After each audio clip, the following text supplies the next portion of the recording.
So when we also talk about the rural landscape and the rural aspect, gender inequality and gender roles also play a very major role over here. So how do you think that gender inequalities and gender roles impact access to proper nutrition for mothers and young children?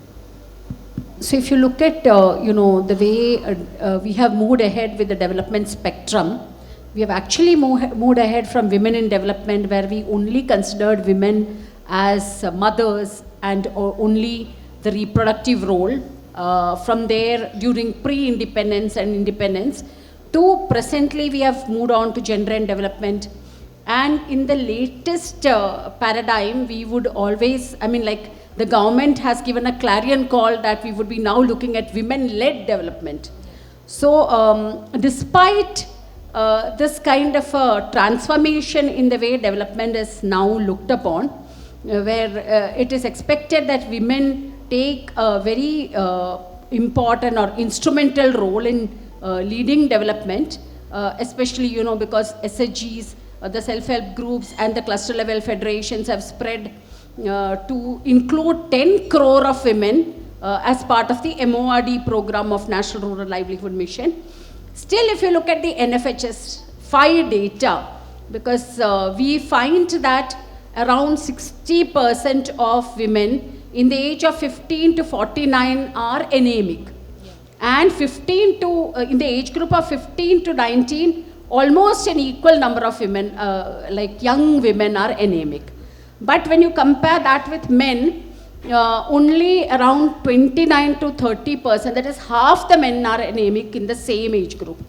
So that itself is a huge question, that despite us having moved from looking at women merely as mothers to enhancing economic participation of women, to now having the clarion call that it should be women-led development, despite that, in terms of the roles and responsibilities within the household, we do not see changes.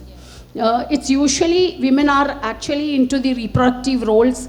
They only take up all the unpaid care activities within the household, and which is enhanced drudgery for women, because they would be looking at all the domestic activities. They would also, the sustenance task of just fetching water, fuel and fodder takes around 6 hours for a woman.